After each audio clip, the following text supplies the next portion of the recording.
Hey guys, welcome back to an interesting video on Wild Rift. So today we are back with a Graves updated complete guide, of course, for the latest patch. Now, it's actually been almost a year since we did Graves. Like, the last time we did Graves was like in December 2022, which I didn't even realize that it's been so long. But of course, I don't really play a lot of jungle, so that kind of makes sense. Of course, when I do, Graves is, of course, one of the champions that I play a lot. But anyways, don't forget to check out the Graves basic guide that I just released, of course, for his skills leveling order, as well as some tips and tricks and combos as well. So without further ado, let's jump straight into the items. So for the items, pretty interesting starting item. Collector. So Collector is generally an item that I don't really like, and I think it's a pretty bad starting item, but for Graves purposes I actually think it's pretty alright. And the reason is, normally as a jungle, getting armor penetration early is going to be quite good because it's going to make your ganks a lot stronger and such. But as you guys know, I'm not a big fan of Collector. In this case, I think Collector is good because Collector gives you that armor pen you want as a jungler, and it also gives you the crit. And the reason why the crit is important is because you can see we're going for a full crit build. So this is gonna give you that crit that you really need. Now, of course, 100% crit is not a necessity, so you could instead go for Yomu's Ghostblade here instead, which is gonna be a better lethality item overall. I don't believe I even have it here, but you could go for Yomu's Ghostblade instead. If I can actually find it, here we go. Could go for Yomu's Ghostblade instead. It is, of course, gives you technically a better spike on your first item, more AD, more armor pen, etc. But I like to go for Collector for, of course, the crit, so that I can build more crit later on. Now for the boots, I like to go for Gluttonous Greaves for the Omnivamp, because Graves healing is really important because you fight melee, pretty much melee a lot of the time, and having a lot of healing is going to be very, very beneficial for you. You could also go for defensive boots or even lethality boots, I guess you could say, if you want to, but I think that generally the healing ones are the most effective. And for the enchant, you can of course go for stasis if you need it. You can also go for Quicksilver Sash if there's a lot of CC, because getting CC'd as Graves can mean death because you're really close to enemies most of the time, so QSS can be really good. And even Proto Belt is really good as well because Graves E cooldown is pretty long, so having the extra dash on Proto Belt is going to help you a lot, and I actually really enjoy getting Proto Belt on Graves as well. So after going for Collector, we go for Bloodthirster for the physical vamp, as well as the huge injection of AD, and afterwards I like to go for Black Cleaver to get the tankiness, the 350 health, 40 AD, 20 ability haste, and of course getting that armor shred passive, which Graves can pretty much instantly proc with his auto attacks, because his auto attacks fires 4 to 6 bullets depending on if you crit, and it's pretty much gonna stack the Black Cleaver really quickly. And of course you also get that movement speed. Then, as my last two items, I like to go into Navori Quick Blades. This is mainly to get my E cooldown back more quickly, so I can dash more often, and of course, you get damage, crit, and all that jazz. And finally, as our last item, we go for the IE, of course, to finally give that final boost to our damage, and give ourselves that extra crit damage and AD. Now, there are quite a number of alternative items you can go for Graves. One of those items is Shield Bow, so you could actually go for Shield Bow instead of one of the items here. Maybe you can go for Shield Bow instead of IE, or Shield Bow instead of the Navori, and you could also go for your actual armor pen items. I don't have any of those because I do have Black Cleaver, and I think that 24% armor reduction is satisfactory. It isn't good, it's satisfactory, but sometimes you really need the NC heal, and having the extra 30% armor pen is going to be very helpful. Sometimes you want armor pen, flat armor pen, like not flat armor pen, sorry, percent armor pen on LDR for the crit as well. So you can go for this sometimes as well. You could also go for a GA. Like so, normally when I reach full build, if I ever reach full build, which actually on Graves happens surprisingly often that I reach full build, because Graves farms really quickly, I normally will sell the Collector and get a GA, because Collector in the late game is not very helpful anymore. The 10 lethality doesn't really help very much anymore. The crit is still important, of course, but having the revive is generally more important, so I'm going to generally sell the Collector and get a GA. If my GA pops, I will sell the GA and get a more shield bow, because of course you get more vamp and that lifeline shield as well. So really, Graves does a lot of selling and buying, I guess you could say. But now onto the runes. So for the runes, overall I think that the best default rune on Graves is actually Conqueror, because Conqueror, Graves are generally participates in pretty long fights, you're going to be able to fully stack your Conqueror pretty quickly most of the time, and this is going to give you more AD and more physical vamp. Overall, it's going to be the best kind of rune for Graves. He does, however, have two alternative runes. His first alternative rune is going for the Phase Rush. Now, Phase Rush gives you that movement speed. This movement speed is useful for two things.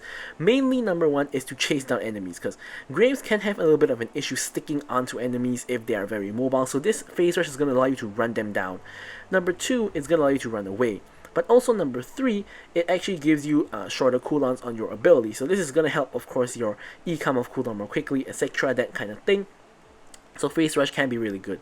However, it's the least offensive option out of your three, and the next one is First Strike. So First Strike actually does work on Graves, mostly because you're a jungler, so people don't really proc and remove your First Strike. So generally, you can just pull up into a lane, proc your First Strike, get the damage, get the goal, and just, you know, farm First Strike. However, First Strike is a lot more burst oriented in a sense that you get a lot of damage up front for that first, like, I think 2 seconds or whatnot, 3 seconds actually. So you get a lot of damage for the first 3 seconds, but after your First Strike has been procced, and if you're in a longer fight, your rune basically does nothing for you, which is why I think Conqueror is actually the best most of the time. So for your minor runes, you generally go for Triumph for the heal, because you auto attack really slow, so Brutal is not too helpful. You go for Coup de Grace, of course, against low HP targets, and Giant Slayer against tanky ones, and of course you go for Bloodline for the Omnivamp. And of course Jungle, we all know Overgrowth is going to be the best rune. When you farm, you're going to get a lot of health, become a lot more tanky, and Overgrowth is just really good of a rune. For the spells, of course, you're going to be taking Flash, and of course you're going to be taking Smite. I obviously got Graves in ARAM, so I took Snowball, so you want to take Smite and you want to take Flash because you're playing the jungle, and that is pretty much it. Now we're going to move on to talking about Graves' gameplay. Okay, so now on to the gameplay. As you guys can see, based on the length of this video, this gameplay is a pretty lengthy one, and I find that for some reason whenever I play Graves, I find that games generally become very, very lengthy, in a sense that I normally reach full build, I'm able to sell for a GA and that kind of thing. I'm not sure why, but it always happens this way. But anyways, of course, as per any jungler, we want to, of course, ward our blue buff if we're standing on the red side with a control ward, and switch to the sweeper to, of course, get better ganks. So with Graves, I pretty much full clear 100% of the time. So what I'm going to actually do here is I'm going to start on my Krugs, smiting the big Krug, and then I'm going to go over to red buff into Raptors into my blue side. So in this particular match, I took First Strike because I really I was kind of seeing if First Strike was good on Graves. Overall, I concluded that Conqueror was better, but you will see why First Strike Graves can be good in this match. I do have a couple of moments where I pretty much just one-shot someone using First Strike, so you will see how First Strike Graves does indeed work. But just that, personally, I think Graves just benefits from Conqueror a lot more because of his playstyle as a DPS kind of champion and not really a burst kind of champion. He can burst people down, but yeah, so here, in case you guys didn't notice, on the map, you can see that Vi is actually on my blue buff at the moment. Now, I don't think this is an issue. I don't want to go there to contest the blue buff against Vi, even though Twisted Fate is actually rotating, because Graves is not actually very strong in early levels, at least not compared to Vi, and I don't really win 1v1. So here, what I'm instead going to do is I'm going to pretty much just counter jungle her blue buff instead. I spot her control ward with my sweeper, and I'm going to actually destroy her control ward with my sweeper. You can see here that Vi is crossing through mid to actually come here. I know she's going to come and contest, but I expected she smited my blue buff, which I was correct. So I am actually... Actually, I was wrong. She did not actually smite my blue buff because she actually smited her blue buff and I didn't actually get it. Now, somehow I thought in the game that I did get it, but turns out I did not, which is really weird. But okay, apparently I did not get the blue buff, and instead she gets the blue buff, and here we're contesting Skull instead. Now, unfortunately, my Twisted Fate walks away instead, and the enemy Ziggs still sticks around. So as a result, I do end up dying because my Twisted Fate rotated away and I didn't really notice. So kind of my bad there. That death was completely on me because I did not notice my Twisted Fate was not with me anymore, whereas the Ziggs kind of was with the Vi. So I end up in the 2v1 and I end up dying. So it's kind of a disaster of our early game so far. We've died. We didn't get the skull. We lost 2 blue buffs basically. We lost our own. We didn't get the enemy jungle's blue buff, and it's kind of a disaster at the moment. But The beauty of Graves is, although having a good early game is going to be of course amazing, the beauty of Graves is I found that many a time in the early game I find myself either behind or the enemy jungler is ahead just based off kills, because Graves, before you get 2 to 3 items, you're going to be pretty useless. You're going to be AFK farming the jungle a lot of the time, and your ganks are very opportunistic, and your ganks are really not that strong. So here, what I'm trying to do is I am trying to go for it, a gank here, because enemy team is kind of starting to walk up. Here, Nami goes for the bubble as I walk up, sorry, and here you can see the first strike burst combo. I dash forward into Q into ulti to pretty much just one-shot the Morgana before she can even escape Nami's CC. So here is one example of how first strike can actually work. Also, I did have the serrated dirk, so as I mentioned, lethality on junglers is really strong because it makes your ganks a lot more powerful, and without the serrated dirk there, I don't know if I would have been able to get the kill onto the Morgana. So here we have the respawn of my red side. So now after that gank, I path back to red side, and I'm gonna pretty much do the same clear again. As I mentioned with Graves, you jungle very quickly, you jungle very healthily, so you want to pretty much get your camps when they're off cooldown as soon as possible. Of course, if you have opportunities to gank, like enemy team overextends, tries to dive tower, whatnot, you want to be there to, of course, contest the enemy team and, of course, deal damage to them and be with your team. But if nothing is happening, you're not the kind of jungler like Jarvan, like Vi, or Lee Sin. You don't have to force any ganks, you don't have to do anything. You can just AFK farm, and you're going to be useful in the late game because you're going to have the damage to carry your team. So one of the good things about Graves is you don't really have the pressure on yourself to really do anything active in the early game. But of course this doesn't give you the excuse to just not do anything. Anyways, here you can see Vi basically counter jungled my blue buff again, and as a Graves, this does happen very often. If the enemy jungler is an aggressive kind of jungler like Vi, Lee Sin, etc., you can take advantage of Graves' weakness, and you can counter jungle him. Anyways, here you can see I am able to actually burst down the Varus, and I am able to secure the kill. Here I'm going for some fruit, and the fight is still ongoing. Here I'm lining them up, and boom, that has to be my favorite ulti I've ever hit on Graves in my life. They just perfectly lined up, and I hit the ulti from, I think it was out of their vision. I think that to them that ulti came out of nowhere, and I basically just one-shot both of them, which is absolutely satisfying to do. Off of this, I'm gonna back. I can pick up both my Collector as well as my Gluttonous Greaves. So here initially I wanted to go Herald, but since my Aatrox rotated to Dragon, I didn't want to waste the Aatrox rotation and like go Herald instead. So instead I'm rotating to Dragon. Vi pretty much trolls by trying to go in, and ends up getting both herself and her Varus killed. So either way, we basically get a free Dragon. So because Vi ended up dying here, and this is a free dragon, we can actually go to Herald. So I didn't actually use my smite there because I think I need it for the Herald. Thankfully, no one stole the dragon, and it would have been pretty embarrassing. But we secure the but Ash secures the dragon, my team secures the dragon, and we're gonna go straight to Herald. At this point, Vi has just respawned, so since only Nami is with me, I know that Vi is gonna make it in time here before we secure the Herald. So my job here is to ensure I get a good smite and secure this Herald. Also, make sure I can hit the eye, which is what I'm doing here. I managed to hit the eye, Vi jumps in, gets stunned by Twisted Fate, and we are able to kill the Vi again. Straight off of that, I'm rotating straight to bot lane, force Yone's flash because he sees us coming. Twisted Fate, no idea what he was doing there, tries to flash stun the Yone, but flash stuns a minion instead. Here we're depositing the Herald to secure the plates. Unfortunately, because of Graves' passive, I end up hitting the Yone by mistake, and I end up taking tower aggro. Either way, we get the first tower with the Herald, and we also get all the tower plates. And here I'm now 5-1, so despite that trash early game, we are able to somewhat recover from it and pick up 5 kills after that first death and like repeated invasions of my blue buff. Here, Aatrox picks up 2 kills as well. It's really funny because the Vi who's been invading and playing aggressive against us non-stop is actually 2 and 3, whereas we're 5-1. So, yeah, so it proves that even if you get invaded constantly by the enemy jungle, it doesn't really mean much if that jungle just keeps dying and you get kills, that kind of thing.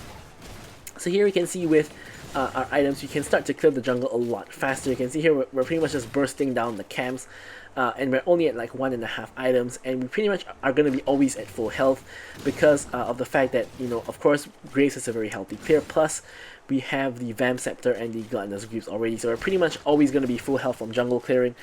And here we do pick up our blue buff. And here we can see Vi rotating up to gank our bot lane, and here we're going to actually rotate. Here we spot Ziggs just coming over. We are trying to get rid of Ziggs and Vi. Ashe manages to secure the kill onto both of them, and we're gonna just help her secure the tower here as well. Yone comes in, but nothing much he can really do, and we are able to help our team and get those assists as well. So obviously Vi's dead, so I'm gonna easily just pick up this free skull. I'm gonna clear this Grump as well before we back, so that our camps will respawn at more similar timings to make our future jungle clears a little bit more easier to execute. And now we are able to back and of course start to pick up the Bloodthirster, or at least build towards it. So we are able to pick up the entire Bloodthirster here. 2 full items for me now, 7.5k gold. By far one of the most in the game. Aatrox has slightly more gold than me, but you know, he's on my team, so that's great. Way more gold than anyone on the enemy team, which is very normal for a Graves. So here Stormcard goes in. Here you can see I do the burst combo again, dash forward, Q into ulti, one shot pretty much onto the Ziggs there, and that is the power of having first strike on Graves. So of course having Conqueror, as I said, is way better for extended fights, which do happen very often, but in, you know, short fights, you know, first strike is way better. You can instantly one-shot people. You get gold from one-shotting people as well, so who doesn't like that? Here I'm trying to spot if there's any camps up in the enemy blue side for me to actually counter jungle, but there's nothing. Instead I get spotted by a control ward, which I didn't even notice in the game. So yeah, I pretty much just end up walking all over the place.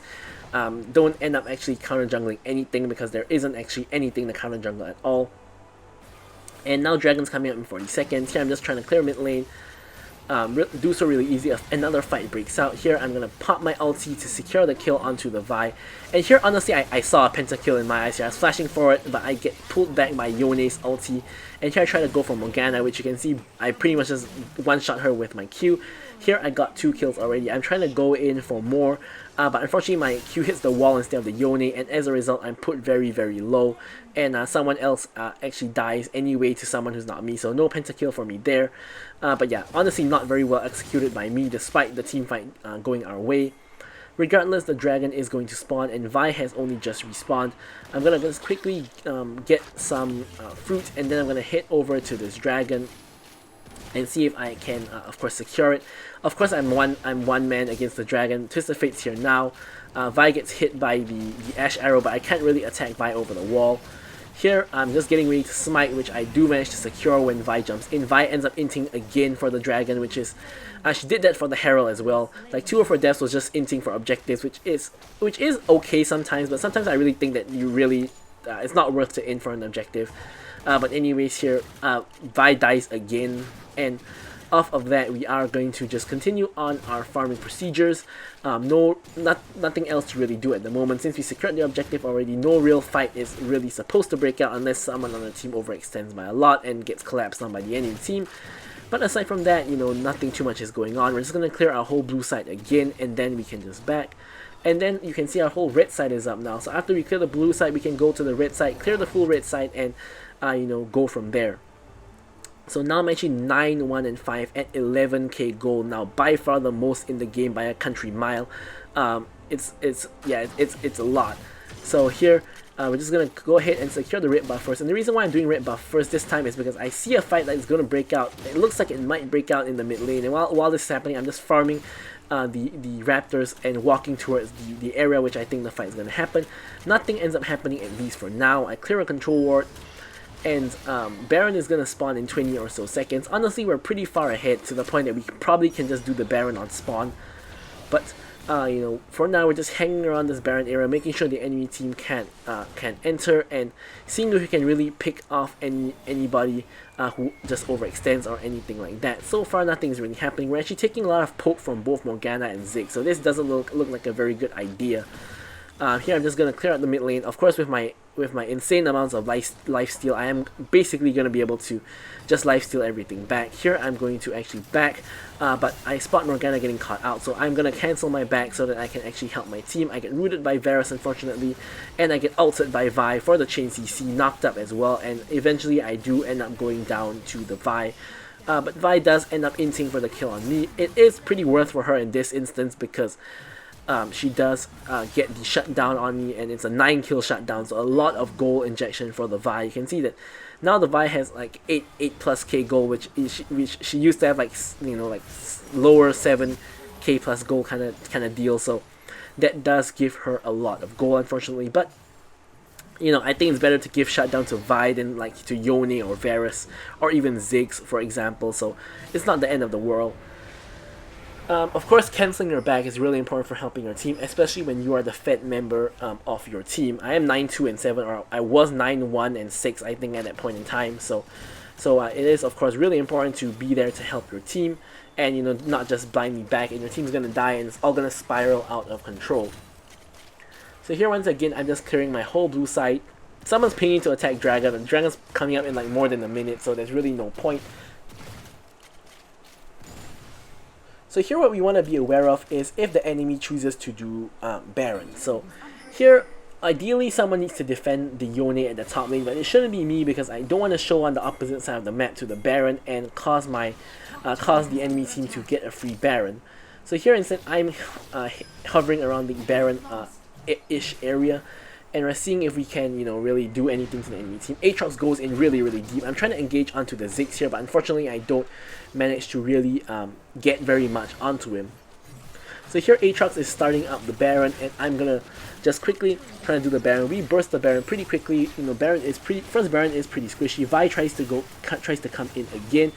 This time I nearsight her to ensure that she can't actually see the health of the Baron, and because of that she comes in late, and we are actually able to secure the Baron. I actually missmite the Baron by about 100 or so health there, so thankfully Nami actually secured the Baron. If not, once again it would have been another embarrassing steal. You can see I'm not the best jungler in the world, especially with my smites, but aside from that we're doing pretty alright. So here Yone actually picks up 2 full towers, which gives the enemy team a lot of objective goal bounty. Here Varus pops the ult. I'm just going to walk out of the range. Only Ziggs and Varus are left alive, but the issue with the enemy team is, as you guys can see, even with the Baron, it's really difficult to push, because Ziggs has probably one of the best wave clear in the game, especially in the later stages, and Varus has also pretty good wave clear using his Q through the minions, especially since he's building lethality. But anyways, we're gonna head over to the dragon and go ahead and secure the triple dragon. And yeah, so wave clear on the enemy team is really good. Like you have Ziggs, you have Varus, and you also have like Morgana W. So enemy team has way too much wave clear, and we're gonna have a lot of trouble pushing the enemy team, which is just the nature of the enemy team comp. So honestly, I think if the enemy team had less wave clear, I think we could have ended the game. Not there, but we could have at least gotten the in-hit, and we could have ended the game a lot earlier than what we actually did. But it's only because of how much wave clear the enemy had that we really just could not end the game. So anyways, here we already secured another quick blades. We're almost like full build at this point. So here we're just pushing out the lane and just securing the farm for ourselves, as usual, business as usual. And we're just going to just head on over and pretty much just try to push in this lane. So here the main issue with our team here is that we're all pushing the same lane. You can see 4 of us are just pushing the same lane, which means that the enemy team just has to concentrate all their wave clear, like you see here, onto this one lane. We need to push 2 lanes at one go, so we at least split the enemy resources. But here you can see once again we used the first strike to one-shot. Actually, we didn't even use the first strike there. We just pretty much just one-shot the Yone, because first strike was removed, I think, by a Ziggs bomb or something like that. But yeah, so here you can see we're once again trying to push down this lane as a team, but in this case it's not really working. It normally should work when you push down as a team, but it's not working because, as I said, the enemy team is straight up just clearing all of the minions in that one lane. So we need to push 2 lanes at once, and this is really challenging because it's really challenging to coordinate people to do what you want in solo queue. So obviously it's going to be a challenge. But here, once again, when you have nothing to do, we're just going to go back to farming. At this point, we should be able to clear a camp in like a couple of seconds, and such. So next Baron is going to come up in like 40 seconds, and we're trying to farm enough gold for the IE before we go for this objective. Hopefully we can get just that little bit more gold that we need for the IE, although that's highly unlikely, to be very honest. Here I'm trying to stop the Vi from taking the tower, but unfortunately the minions are able to actually finish off the tower. You can see we're critting for dubious amounts of damage at this point. Here I'm going to ignore the Krugs because I want to join my team, because both Baron and Elder Dragon are going to be spawning really soon. So I want to be with my team to make sure that no one gets picked off, to make sure that we are in position to contest. Now here, my personal thought was we should just wait for Elder Dragon to spawn and go for Elder Dragon, because with Elder Dragon it's going to be so much easier to fight the enemy team and so much easier to get Baron afterwards and such. But my team decides to just all go for Baron instead of going for Elder Dragon, and my worry is that if we go for Baron, which is what we're doing here, the enemy team, if they're organized, can all just go for Elder Dragon and burst it down. However, thankfully for us, the enemy team decides to split up. Yone is pushing, Varus and Morgana is trying to stop us from picking up Baron, which we pick up anyway, and only Vi as well as now Yone is going for the Elder Dragon, but Vi and Yone don't do the Elder Dragon fast enough, so this gives me the time to actually rotate over to the Elder Dragon and stop them from, you know, getting the Elder Dragon. So here we hop on in, we basically one-shot the Yone. Vi is in the GA, and somehow she actually comes out of GA long enough to secure the Elder Dragon, which is pretty dubious. I try to flash after her, she flashes away, and only Ziggs and Vi are left alive. Now, unfortunately, she does manage to get the Elder Dragon. However, we still have Baron, and they have only Vi and Ziggs up. So Ziggs does have a lot of wave clear, but Vi doesn't. So with this small window of opportunity where a lot of people are dead, with the Baron buff as well, of course, we can of course try to shove down this mid lane tower, which we do. And here I try to one-shot Ziggs as well, but unfortunately he does manage to escape with a little bit of HP. And here he is able to ult the minions and actually prevent his team from losing the game. Now here we're getting pretty low here, so we're gonna have to back off, lest you know, a Ziggs bomb just randomly hits us and kills us. We can look at the lifesteal here, like one camp and I'm back to full health. While we're at it, we're just gonna counter jungle the entire like enemy blue side except the ground because we don't want to overstay. We're also gonna just secure the Skull that just spawned, hop on over, go to our own red side, pick up our red buff, and we're really close to getting IE at this point. So just trying to farm those last couple of camps to get enough gold for IE. Now that we do have the gold for IE, we can pick up the entire IE, so we're full build at this point. You can see that we have so much gold that we not only buy IE, but we sell our collector and buy a GA as well.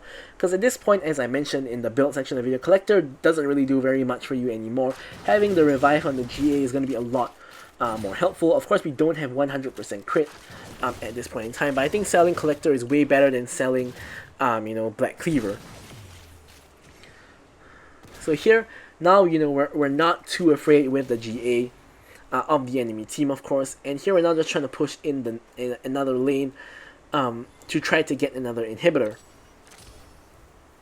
and hopefully try to get, you know, the win as well. So here enemy blue buff, a red buff, sorry, comes up. We're just gonna one shot the red buff. And here you can just look at the enemy team's wave clear again. Basically, we cannot get the inhibitor because of the enemy team's wave clear. So, once again, there's not much we can do because our team is not organized enough to push multiple lanes at the same time. So here I'm pinging for Aatrox to push the other lane, which he does. I'm trying to hide in this bush to see if I can, you know, get an ambush onto anyone, but unfortunately, no one is really walking by, except this Ghost Poro who walks into my bush and reveals my location. So that's not gonna happen anymore. And now the Baron is going to spawn again, so it's going to be like the third Baron of the match, and we're going to try to go for this Baron, and hopefully with the Baron buff we can end the game. But honestly, at this point, there's honestly nothing much to do. We can't really push because the enemy team is just going to instantly clear our waves anyway, so there's not really no point in pushing here. I believe the control ward is still in the bush and probably spotted me walking into the enemy jungle, which I at this point still didn't know. But anyways, here we're pretty much just waiting around for like 30 entire seconds for Baron to spawn. A Skull spawns, I'm just going to take that. And yeah, there's really nothing much to do. It's kind of boring at this point because it's just like waiting for objective fights, trying to push in, not being able to push in, etc. For us to end the game, we have to kill multiple members of the enemies and probably have Baron buff. I mean, probably Ziggs is the most important target to kill because he has the most wave clear. But here it ends up a full-on fight just breaks out. And we're trying to, of course, kill the Vi, which we do manage to do. And now we're going to move on to the rest of her team. Here, at this point, Yone tries to go for me for some reason, but with the lifesteal, really no issue. We kill the entire enemy team, and we no longer even need the Baron. We can just go straight to mid lane and end the game at long last. So, didn't even have to pop the GA, but yeah. So that is pretty much going to be it for this video. So, thank you guys so much for watching the video. I'm going to leave you guys with the stats as usual, and goodbye. Victory!